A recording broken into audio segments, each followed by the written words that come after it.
Let's investigate why compliments make you uncomfortable. In this video, I'm going to show you how to respond to a compliment confidently, how to not get attached to what other people think of you, and how to let go of the kind of shame and discomfort you feel when somebody feels something towards you. A lot of my coaching clients have something in common. They constantly seek approval and validation from others, but when they actually get it in the form of praise and compliments, they feel suspicious, resistant, uncomfortable, sometimes even ashamed. So they usually push back on it, try to minimize it, justify it, and basically try to resist accepting the compliment. I've been coaching nice guys to become more confident since about 2013, and this particular issue is one that I resonate with a lot because this one really affected me when I was younger. Well, I used to constantly put on a show to try and get praise, either through impressing people with the academic performance or making people laugh by being funny or being especially helpful. Those three in particular were my kind of weapons of choice. When I finally did get praise for it, I would suddenly push back on it and deflect it. I'd be suspicious. I'd think that they're lying to me, that this is a manipulation of some kind. Or I'd be judgmental. I'd think that they're stupid for thinking these things about me and that they must have the wrong information somehow. I'd be worried that I'm going to be seen as arrogant if I accept the compliment, if I agree with them that there's something good about me. And I'd be really worried that I was kind of setting myself up to fail, that kind of imposter syndrome where I'm giving them the impression or allowing them to form the impression that I'm this great person and that I won't be able to live up to it. So, in order to deal with that discomfort, I would push back on the compliment. I might deflect it and minimize it, make it sound like I don't really deserve it, make it sound like somebody else should get the credit, maybe. Or I disagree with them and outright like fight them on the compliment, show them how they're wrong, point out my flaws, point out where their reasoning is incorrect, and kind of prove to them that I don't deserve this praise and that they're wrong about it. Or just laugh it off and crack a joke. In fact, that was probably my number one go-to as I try to turn it into something funny to just relieve the tension, and that funniness would usually be something self-deprecating. So I'd counteract or balance out their compliment by joking about something that was wrong with me to kind of, even the scales. And then I was finally taught how to deal with this confidently, and that's what I'm going to share with you today. Before we get into it, write down in the comments how you feel when you receive a compliment, and we'll see how you feel about that after the video's done. So I'm going to cut the foreplay. The number one thing to do as response to a compliment is just say thanks. Okay, that's it. Just thank them for it. For some of you, this will make you squirm with discomfort. You'll feel like you're bragging, even though they're the ones that gave you the compliment. Or you'll feel that you have to say more, that you have to qualify what's going on here, that you have to try and convince them of something. When you just say thanks, you're just accepting it. It's like somebody's given you a present. You don't fight them on the present, you don't push it back, you don't ask for a refund, you say thanks and you accept the present. It is the most confident thing to do. It's what confident people always do with a compliment. They just say thanks. Let's have a look at the resistance. Why don't we just say thanks? Why do we have to put on this big fucking show whenever somebody's trying to show some sort of positive feedback towards us? As I mentioned some of the reasoning before, one of the big ones is this kind of imposter syndrome. So while we're seeking praise and validation and approval all the time, the reason we're doing that is because we don't feel certain of our own worth. We don't feel sure that we're a good person, and we've been conditioned in childhood to get that feedback from others, not to decide it for ourselves. In Brojo, we're talking about it all the time of, creating your own self-measurement system and your own values guidance system so you decide whether you did something right or wrong. Most of us are raised to look to an adult or a peer or somebody we're attracted to go, is this right? Am I a good boy? And so when we get compliments, it's a very high stakes thing for us because this is what we've been seeking all along. This is the holy fucking grail, the validation that we're doing everything right and that we're a good boy. But it's such a poisoned gift for us because it comes with all these risks. What if I'm not as good as they think I am? What if I let them down later when they see all the information? And because we've had a whole lifetime of seeking validation from others, we've been disrespecting ourselves, so we don't actually believe that we're good people, right? We need somebody else to tell us. We can't tell ourselves. So of course, when somebody else says you're a good person, we go, I don't agree with you. And so now we're stuck in this place where we can't accept a compliment because we think they're wrong. And we don't want them to build up a picture of us being this amazing person that we can't live up to. We can't deliver on that promise. So we feel it best to kind of adjust their thinking now so that they don't build up that image. For others, we get very suspicious. We think this is a manipulation. We think this is lying. The only time we ever received praise when we were younger, it was a setup of some kind. Somebody was trying to trick us into something by flattering us. And because we think, I'm a bad person, and we have that toxic shame, that bad self-worth, and somebody says, no, you're a good person, we're like, well, that's not true. So what game are you fucking playing here, mate? We can actually kill our relationships by having such a distrusting reaction to people trying to praise us. And of course, sometimes we just think they're wrong. And we feel like this is a rational argument. They say, oh, you're so good at that. We're like, no, I made that mistake and this mistake, and I failed at that thing, and I only got second place. You're an idiot. Why would you think I'm good at this? And we actually think we're having a rational argument with them. We're not hearing that they're really just saying, I was impressed when I watched you do that, or I like when you do this, or I find you funny. They're not actually telling us that, sort of objective information about how well we're doing. They just enjoyed watching us or enjoyed being part of it. But we take it as like, no, no, let's get the facts fucking straight here, okay? This person's the best in the world, and I'm not that person, therefore I suck. And that's the correct feedback to give me. A lot of us were also raised with childhood conditioning around arrogance. This kind of, call it modesty. Specific to a lot of cultures more than others and countries more than others, but it's basically this belief system being raised where you've got to be very humble to the point where you actually deny your strengths. I used to interview people for jobs, and it used to drive me crazy how much they'd downplay how good they were at the role and downplay how good they had been in their career to try and appear to be humble. And I'm sitting there going, I can't hire you because now you sound like you suck. It doesn't match what's in your resume.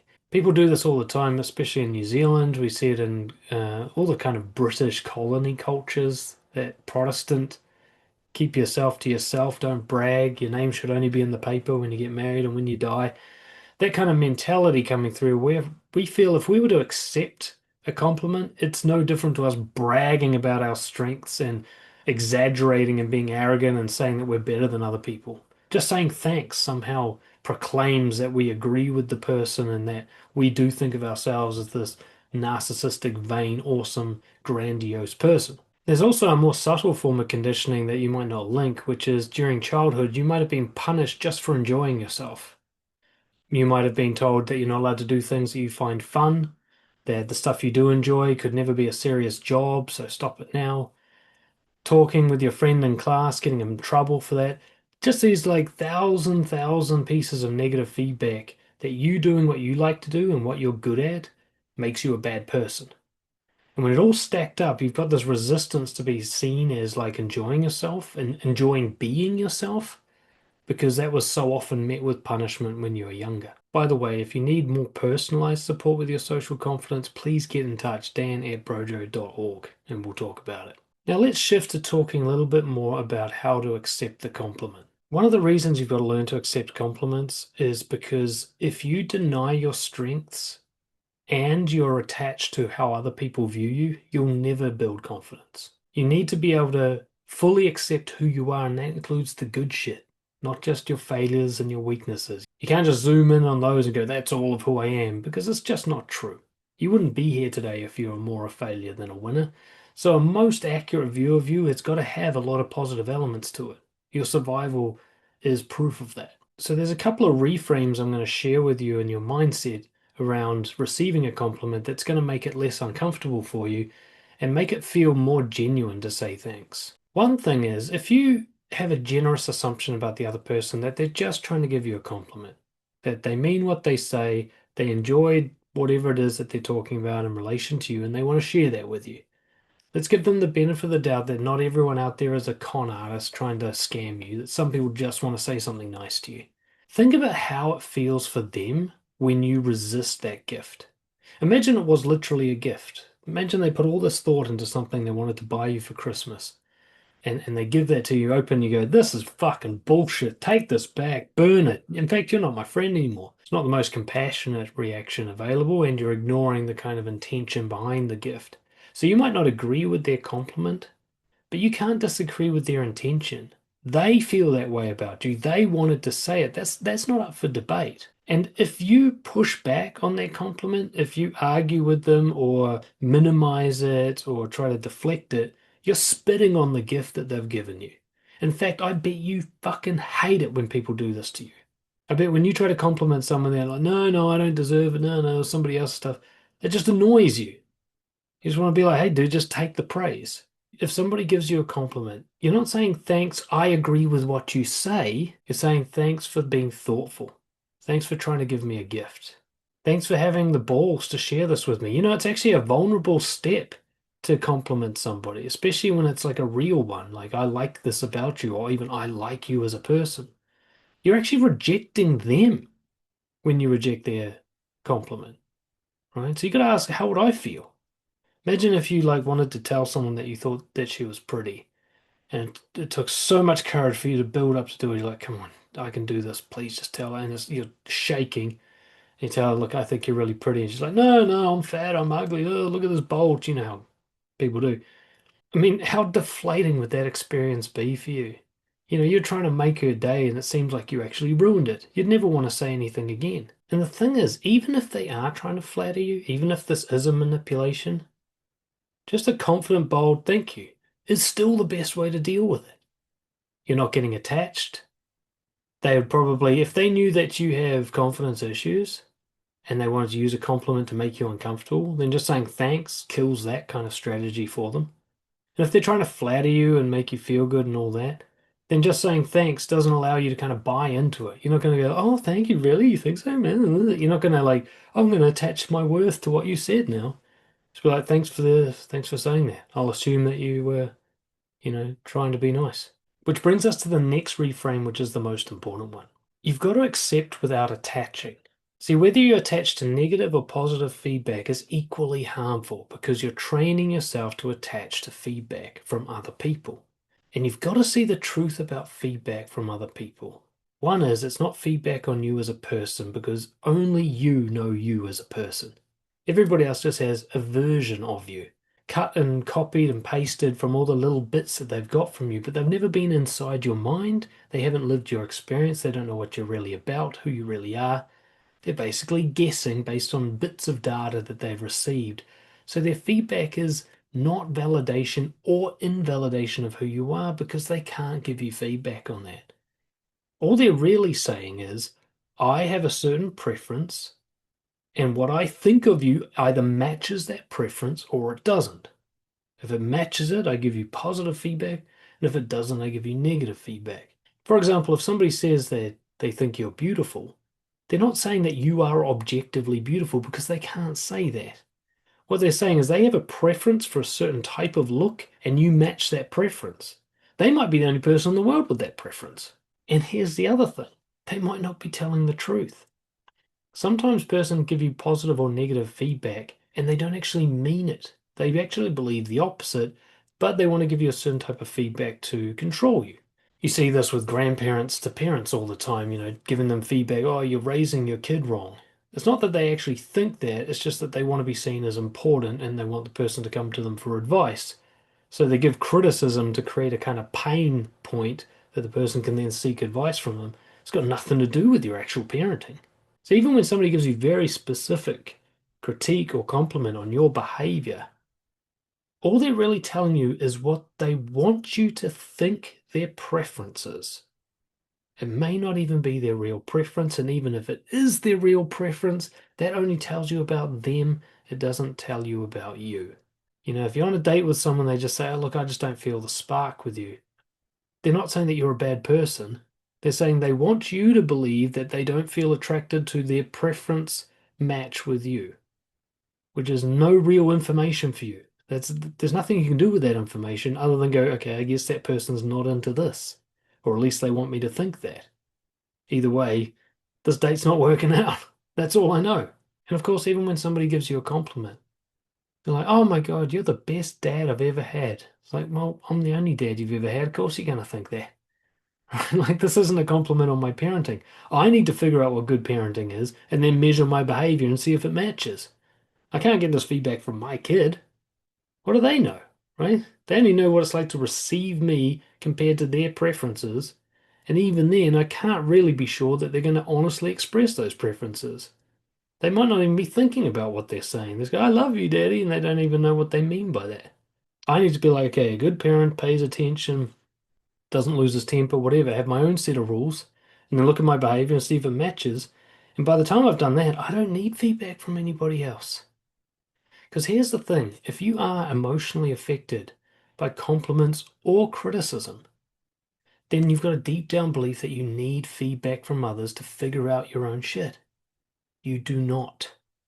Sure, feedback can be helpful, so long as you've got the criteria of what you want feedback on. It's not their criteria, not their preferences. If I'm getting dance instruction, I don't ask the dance teacher, like, do you like me?